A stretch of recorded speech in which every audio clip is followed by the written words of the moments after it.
Jesus. Every heart and tongue confess your name above all names. All things of this earth belong to you forever. You will reign.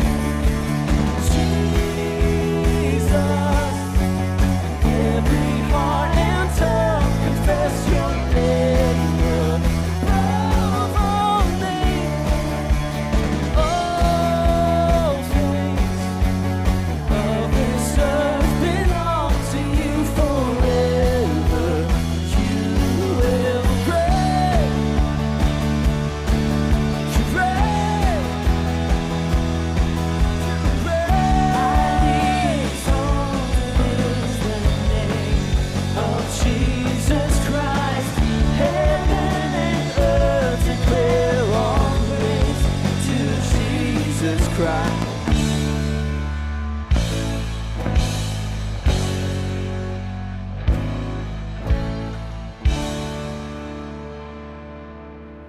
All right. Awesome. We are so happy you're here with us today, both in person, in the room, and online as well. We appreciate all of our West Windies, our Windies for short sometimes. Yeah. Yes, very good stuff. Hey, we're going to keep singing together, so go ahead and keep standing if you don't mind.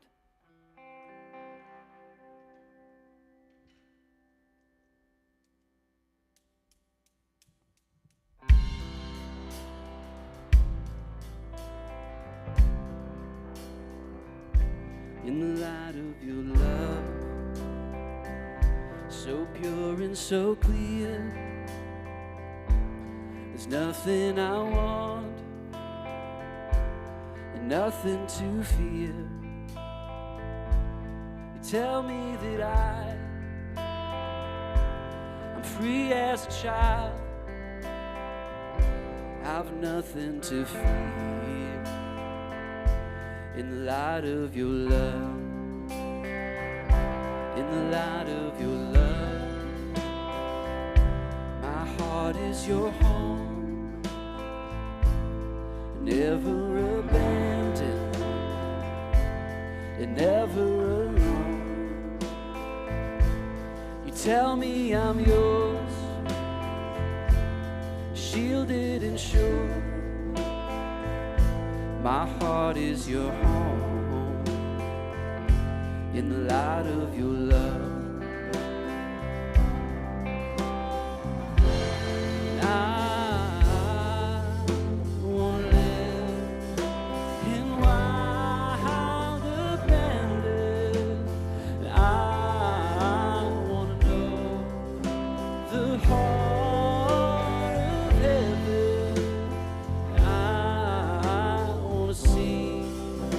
With eyes from above, in the light, in the light.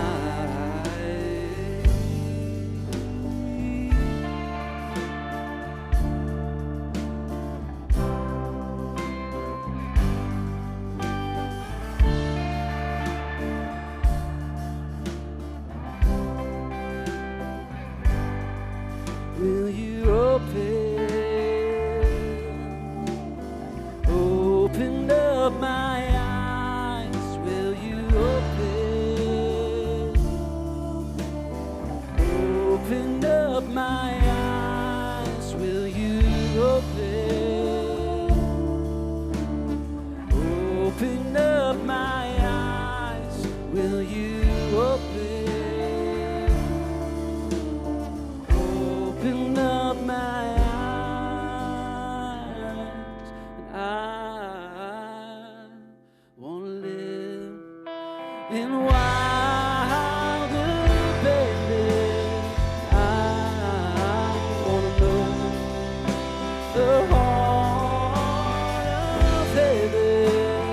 I wanna see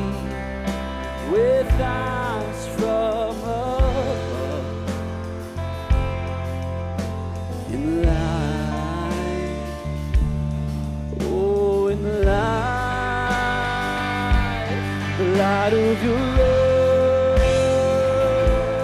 light of your love, light of your love, light of your love, light of your love, light of your love, light of your love.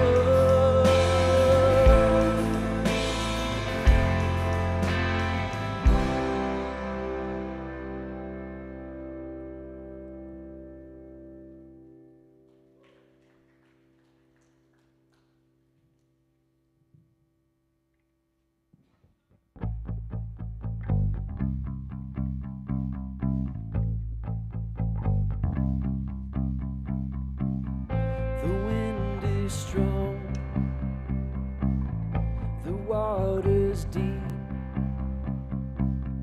My heart is heavy and my mind won't sleep.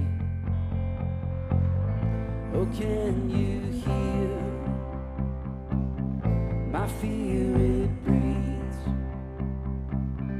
I need to know if you're the shadow I can see.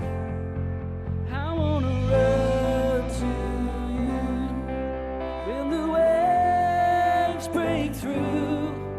I wanna run to you and not turn back. There's no turning back, nothing in the past. My eyes are on you again. I can't see nothing at all but your outstretched arms to help me believe it. Oh, I falter. You got me walking on water.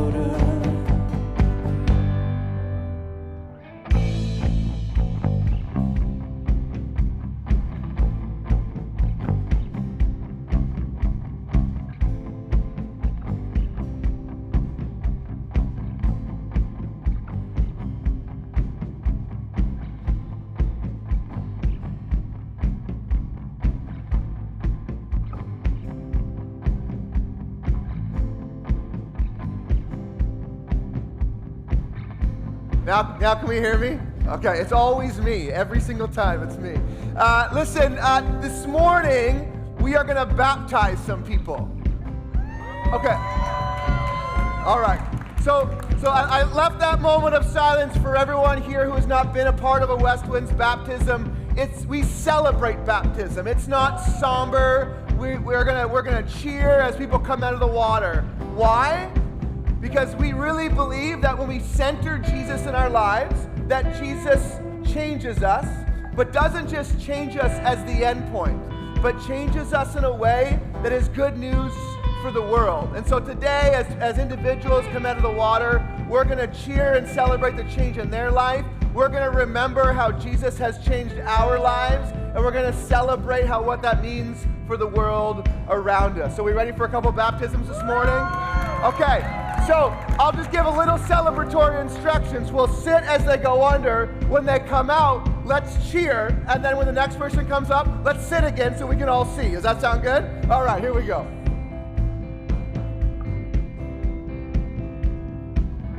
The ocean singing the song of grace. But if I'm honest with myself, I'm still afraid. I wanna run to you when the waves break through. I wanna run to you and not turn back. There's no turning back. There's no turning back. Nothing in the past. My eyes are on you again. Can't see nothing at all but your outstretched arms. Help me believe it. Though I falter, you got me walking on water. I was sinking like a stone again. I was halfway in the craving land. I looked up and saw your face again. You pulled me out of the water. Whoa.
There we go.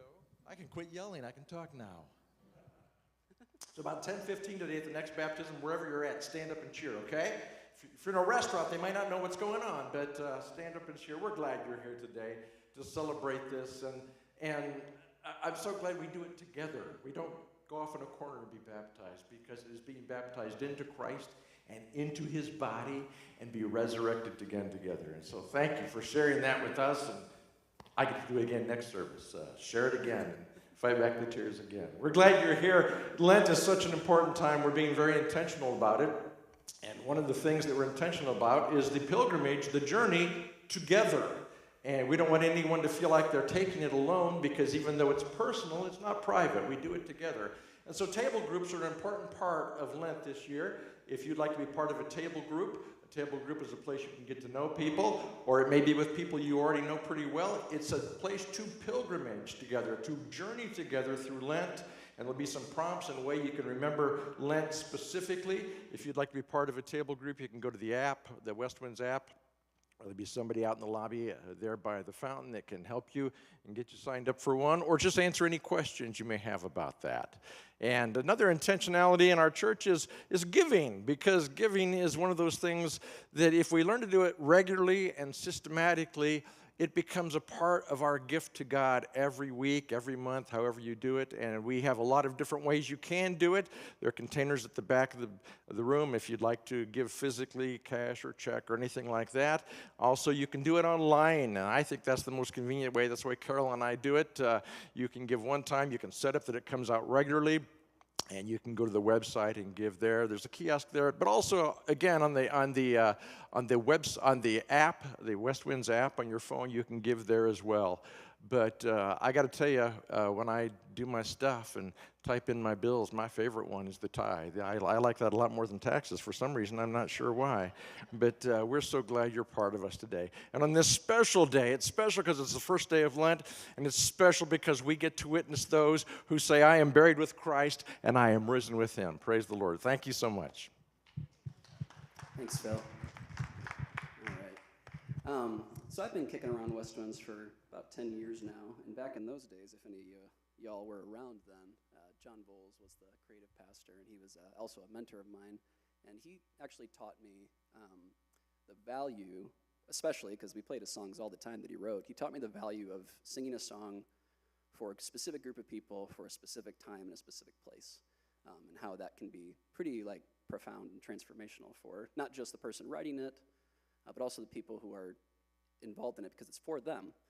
So this was a song, one that we're going to play here, that was written for West Winds.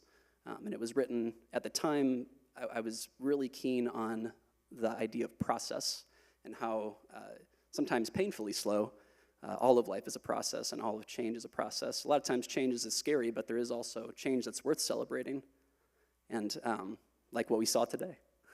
So I hope that this song, although it's a little dated in West Winds history, for me anyway, it is a testament to what change can be and what change can bring that is actually good and redemptive and not scary, but maybe a little scary still.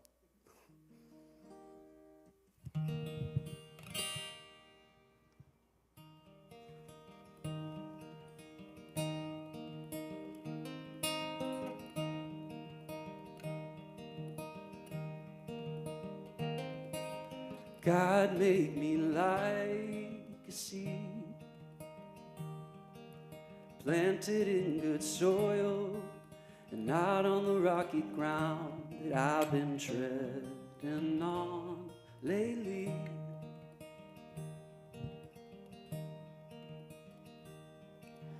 God make me like a seed,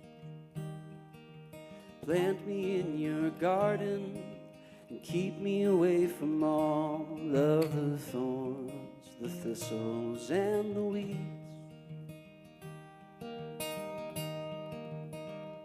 'Cause you are holy, and I'm unworthy,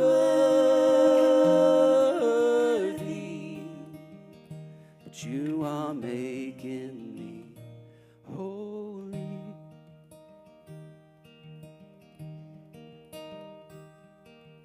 God, make me a shining light.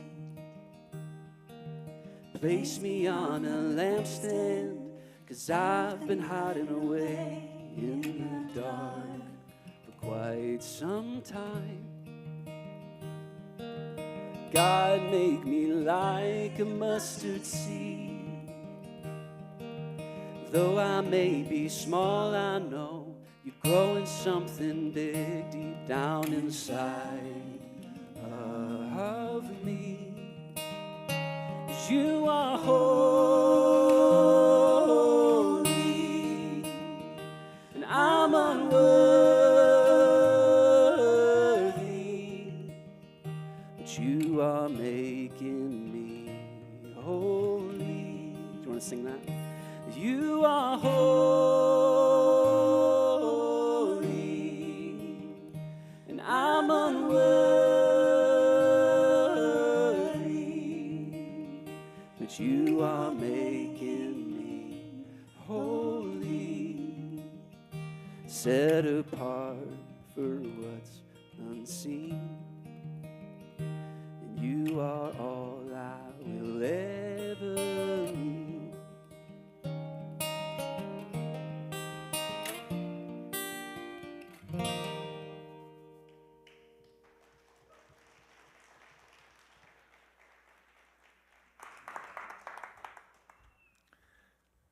Well, it's been quite the week in Jackson County, hasn't it? Anybody still without power? Wow. Yeah, we got some brave people in the room. There's actually a couple folks in the band today that are still without power. I've been so impressed by our teams. There's a lot of different teams that make Sunday happen here. There's kids and people who prep the lobby and make coffee, and obviously there's the teams that we see, and then there's teams in the booth that we don't see, and people working backstage in the live stream areas. And all of these teams adjusted multiple times this week. At the start of the week, we were planning on being in this room and doing church like we always do it. And then Wednesday night, we had this storm and we lost power everywhere, and we were told we weren't getting power back until Monday. And so as of Friday, we were planning on doing our gathering in the lobby with natural light and a little generator outside and running a single cord inside, and our teams all adjusted, and the band was going to change how they arranged their songs, and everyone was getting ready, and kids people, we were going to do family style, so all the kids people were letting that go. And then we got our power back on Saturday morning, right? And so then there was all these text messages are happening, and I'm getting text messages from Aaron, who we just saw, and Kiki, who leads our kids area, showing me texts from people in our community just adjusting and adapting and stepping up to come together again on this morning and make all this possible. I just think we have some incredible people serving around here every weekend. And so if you need some better friends in life, I would just suggest joining a team, because there's some awesome people on these teams. So we started our Lenten journey. So this would be considered the first Sunday of Lent. But Lent doesn't start on Sunday. It starts on the Wednesday before the first Sunday of Lent. You following that? Okay. So Lent started on Ash Wednesday. And Ash Wednesday is this gathering where we come together and we remember our source. Like the famous tagline from Ash Wednesday is, "From dust we have come, and to dust we will return." Right? From our source, we will come, and to our source, we will return. We're reminded of our mortality, right? To kind of bring into perspective. But it's also a time then we look at the creation story, right? So we also remember that God created everything and declared it what? Good, right? That God declares everything good, which I think is a really important thought, because the Lenten journey can get a little bit heavy, right? The Lenten journey focuses eventually on this death of Jesus, some really heavy stuff in the story. And certainly we get to Easter and celebrate resurrection, but this idea that God made everything and God made it good is this truth that we get to hang on to as we journey through the Lenten season. At the end of the creation story, is these instructions to God's people to multiply, right? To be fruitful and multiply. And so humans were placed in the story to take care of God's creation and populate the earth, right? What a beautiful command, right? And God's people in the story, they do this. They have lots of sex, right? And so they just multiply, and kids are being born, and a group of people are populating and growing, and God's people are populating and growing, and there's more and more and more people. But as a group of people grow, that often, and still today, becomes a threat to world powers. Do you know that's how the world still works today? Right? The people who have power are always paying attention to the people who might come along and take it away. And this happens in the Bible too. In the narrative of the story, God's people are growing. And so Pharaoh, the most powerful man in the world at the time, enslaves God's people. And so this is the book of Genesis and moving into the book of Exodus. And as God's people continue to be more faithful, even in the midst of being enslaved, as they develop more of an identity in God and they self-organize in ways, Pharaoh becomes a harder and harder ruler and takes more and more away from God's people. And God's people in the midst of this cry out to God, "How long, O Lord, must we wait? God, when will you rescue us from the hand of Pharaoh?"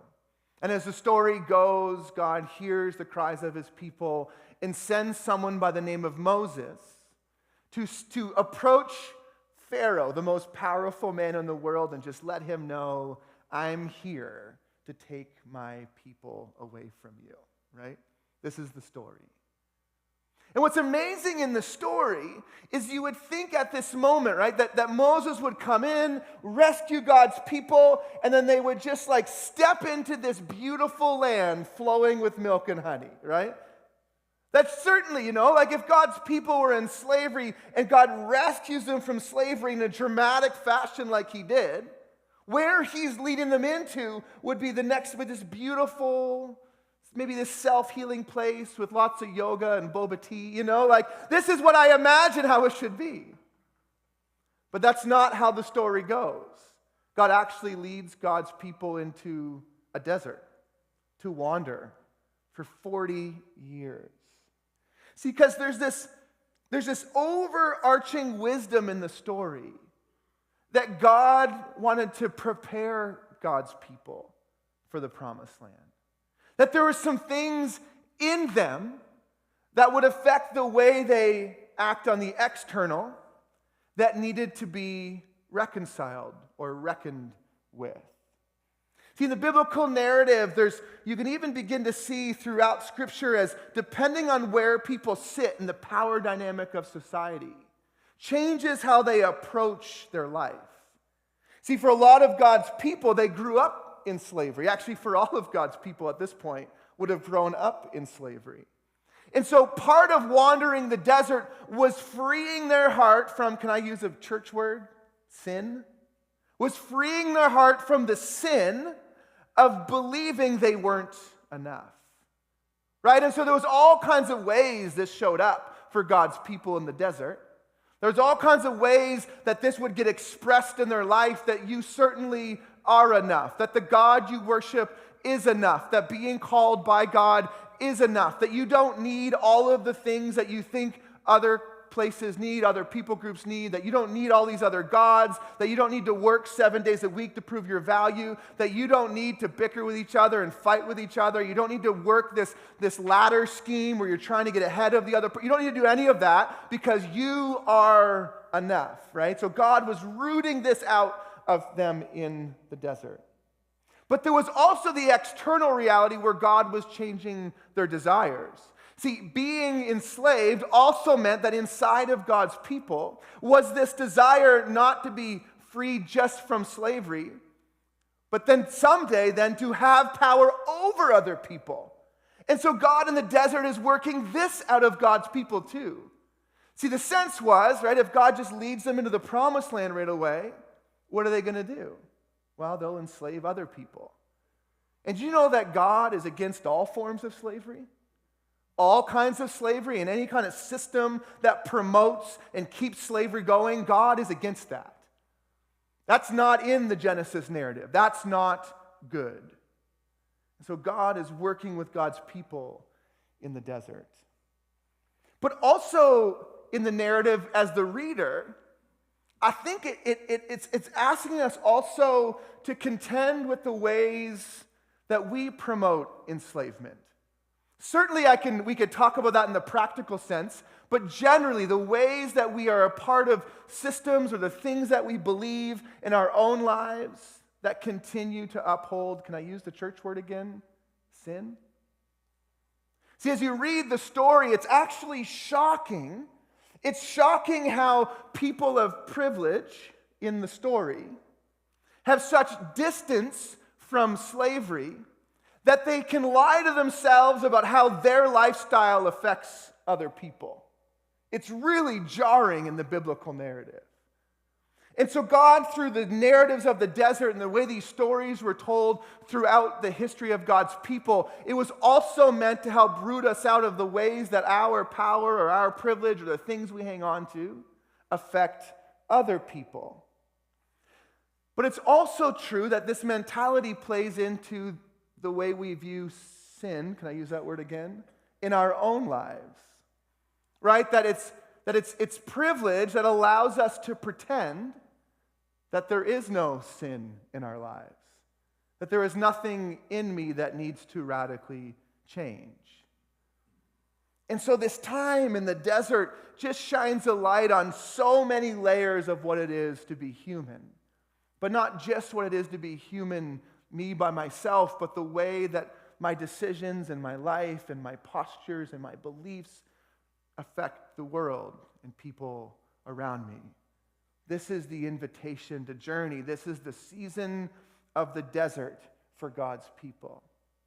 And so Lent becomes this tradition throughout church history that we go on every year together, where we prepare ourselves to go on this journey, where God might root out some of the darkness or the sin in our lives, but God also might awaken us to the ways that those things affect other people, but also where God might remind us that we certainly are worthy. We don't need to work for our belonging or continue to live in those ways, that there certainly are different ways to look at the world, and Jesus invites us to look through a very specific lens.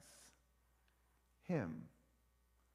A lens of sacrifice, a lens of goodness, this story that is rooted in everything God created being good, and how humanity can so often drift from that goodness, but not just out there, but in here too. And so we go on this Lenten journey every year and wrestle with these things in the ways they show back up in our lives. It's a beautiful journey. It can be a difficult one, but it's an intentional one. I don't think we can Lent well by accident.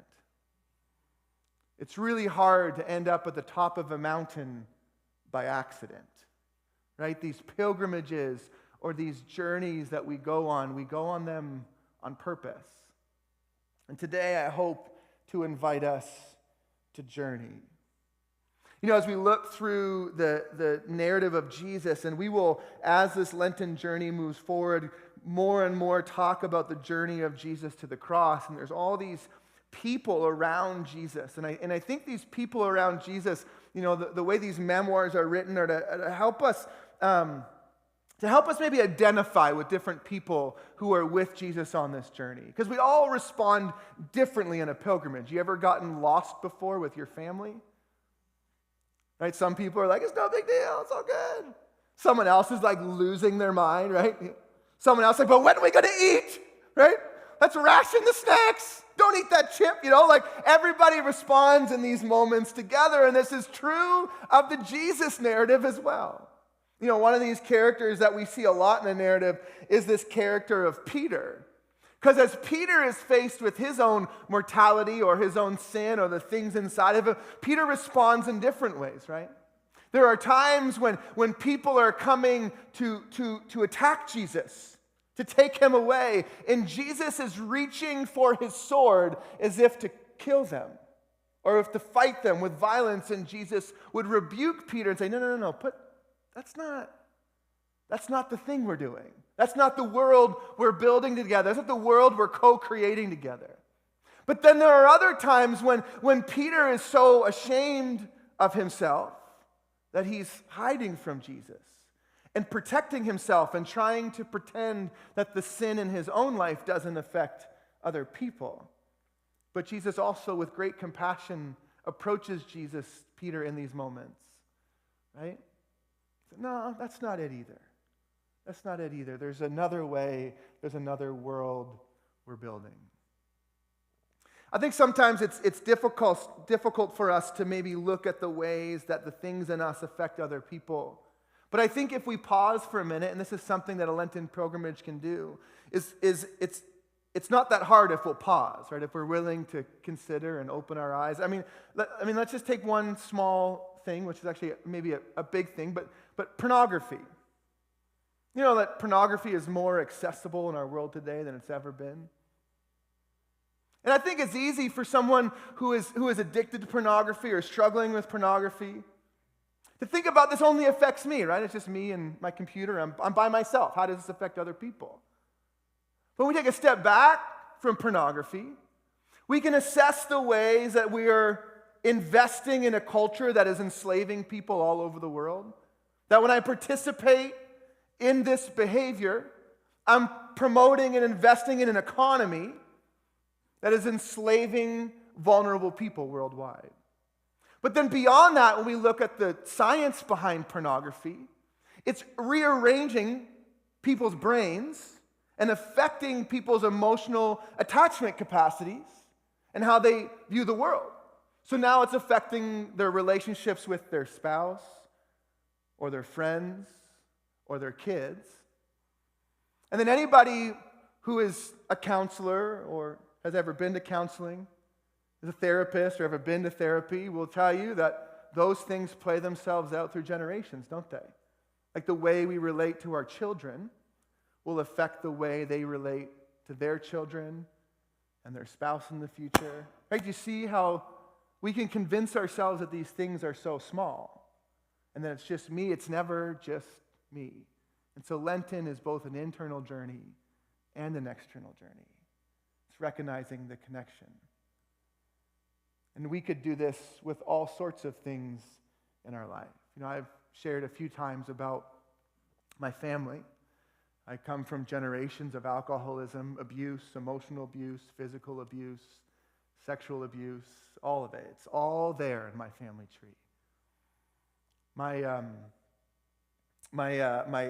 Specifically on my mom's side, my grandfather was he was a really terrible man.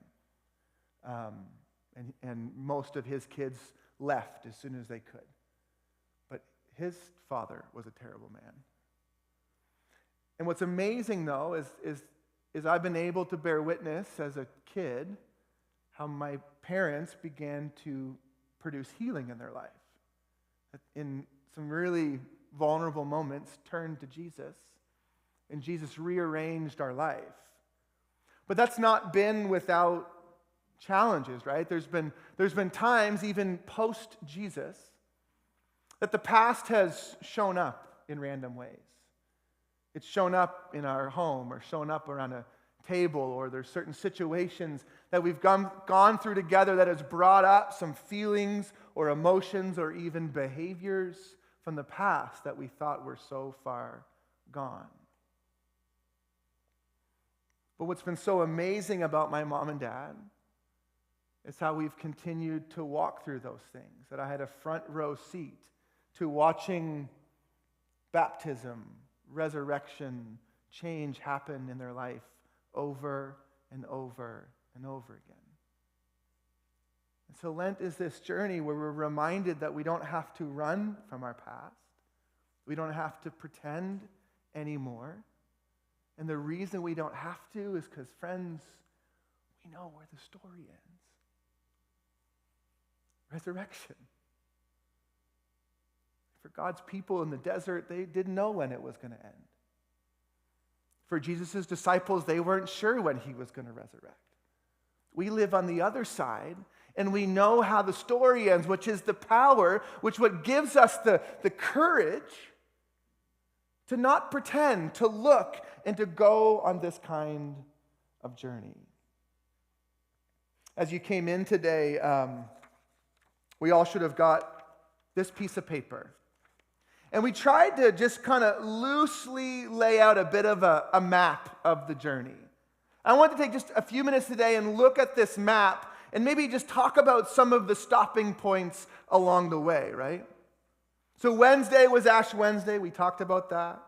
This is I'm going to try and say this word, Invocavit, I'm not even going to try, right?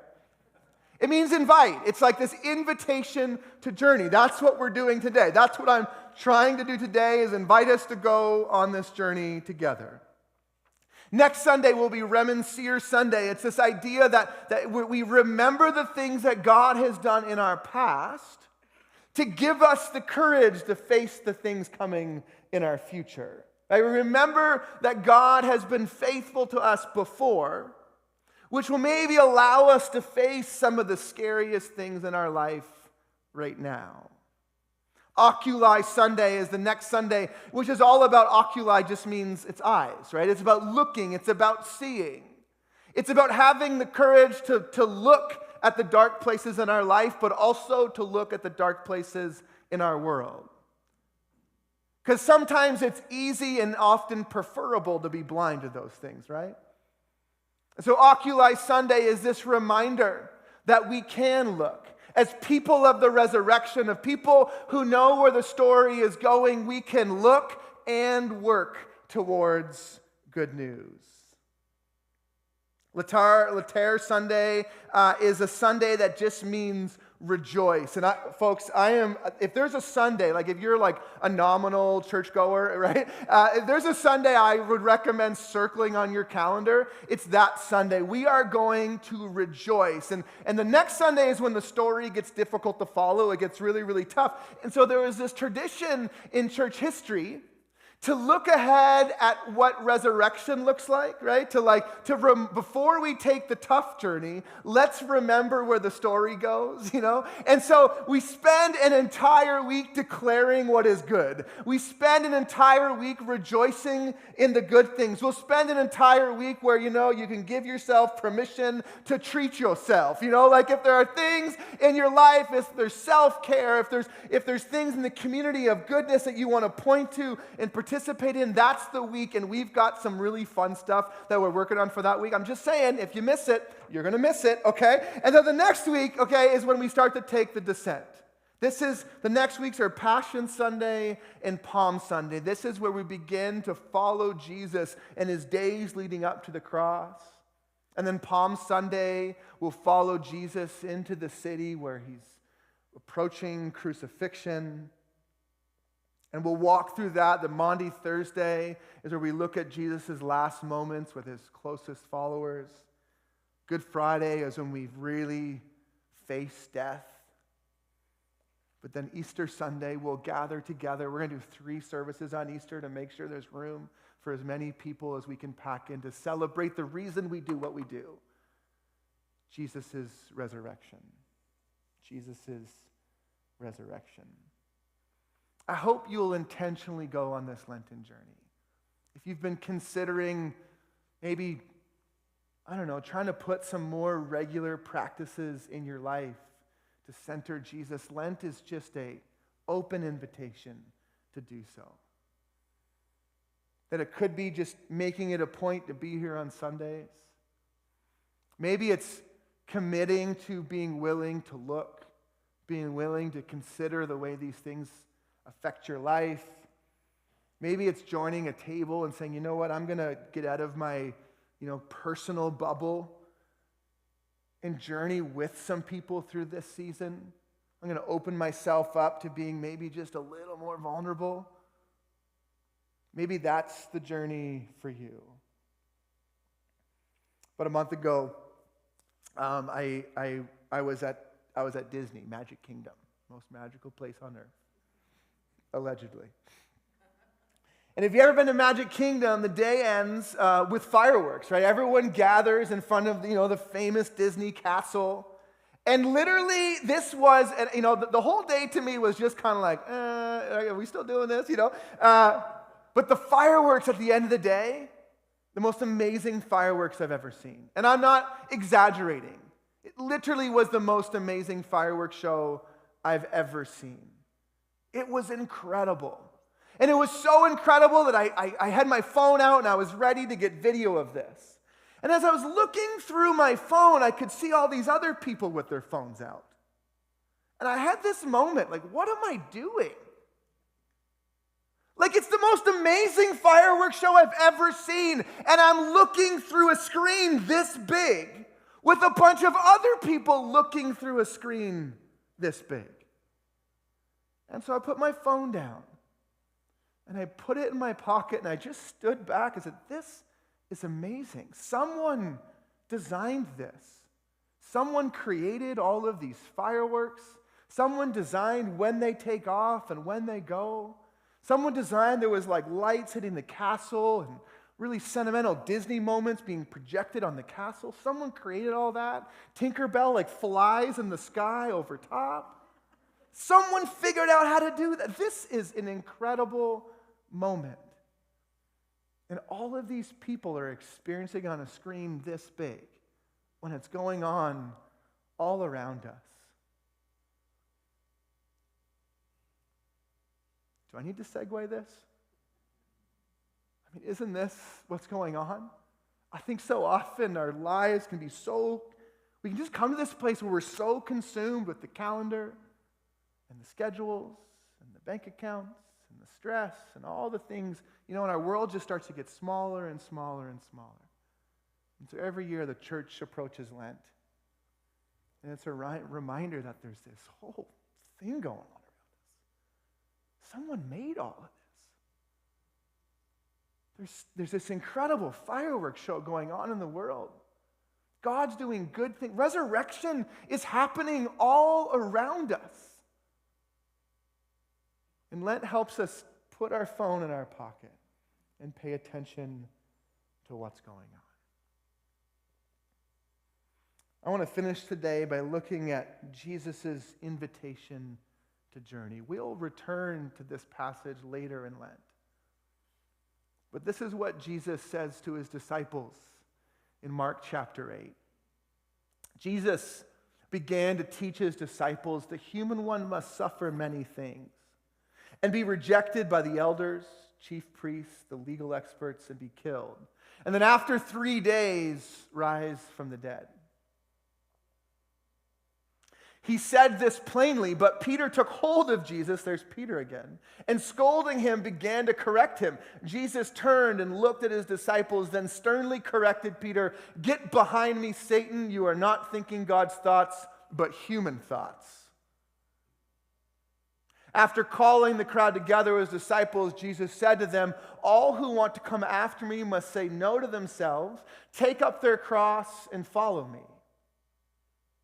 All who want to save their lives will lose them, but all who lose their lives because of me and because of the good news will save them. Why would people gain the whole world but lose their lives? What will people give in exchange for their lives?" Some translations of this say, "What will people give in exchange for their souls?" Lent is a pilgrimage that gives us perspective. Gives us perspective. You could climb a mountain, right? You go on this mountain climb, put the work in of getting up this huge mountain. You go in all the valleys and the dips, and you feel the rocks in your feet, and you feel the hunger pains in the backpack, and you go through this journey. But some would say it's worth it, right? You get to the top of this mountain and look around. Right, there's this experience of standing on the top of the mountain when you put all this work in to get there. But, if you were independently wealthy, you could hire a helicopter to fly you to the top of the mountain and drop you off. I think the top of the mountain for us will be Easter Sunday. And I do think there's going to be some people there that are going to get dropped off at the top, right? And it's so awesome. We'll be so happy to have those individuals with us. And I hope, for many of us, we got to get dropped off at the top of the mountain 5 or 6 times before we consider that it's maybe worth it to climb the mountain. But I think there's going to be those among us that will walk this journey with intention. And boy, standing on the top of the mountain that day is going to be good.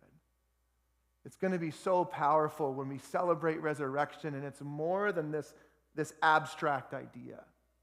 And it's more than just like God did a thing in my life 20 years ago.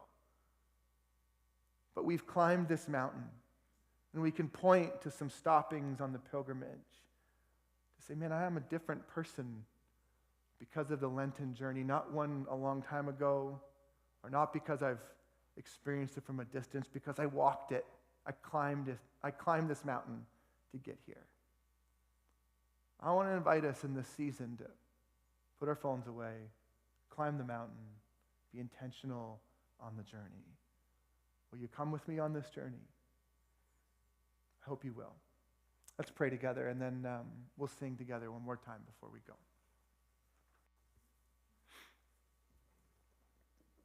God, I think Lent is really cool, and that's a weird thing to say because of how tough the Lenten journey is, but how amazing that for thousands of years, literally thousands of years, Jesus following people have taken this season to follow Jesus and prepare ourselves to follow Jesus to the cross, to consider the crosses in our own life, to consider what that means in us, to consider what that means through us, and to consider what that might mean around us.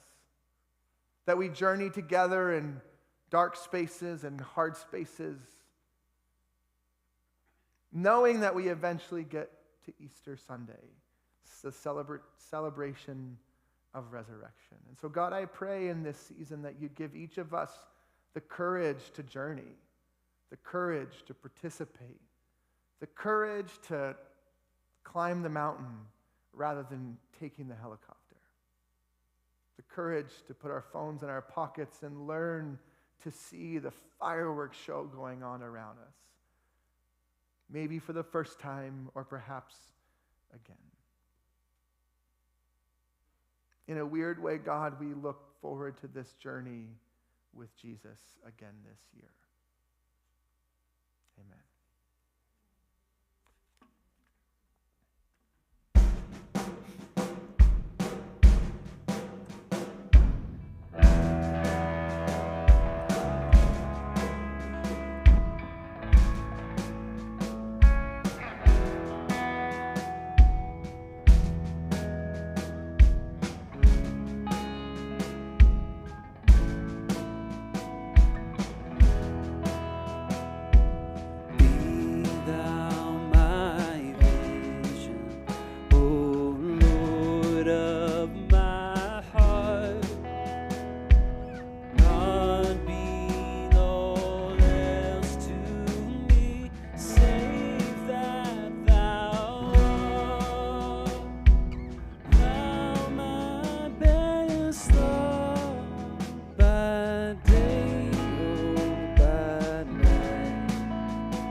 still be my vision, O ruler of all.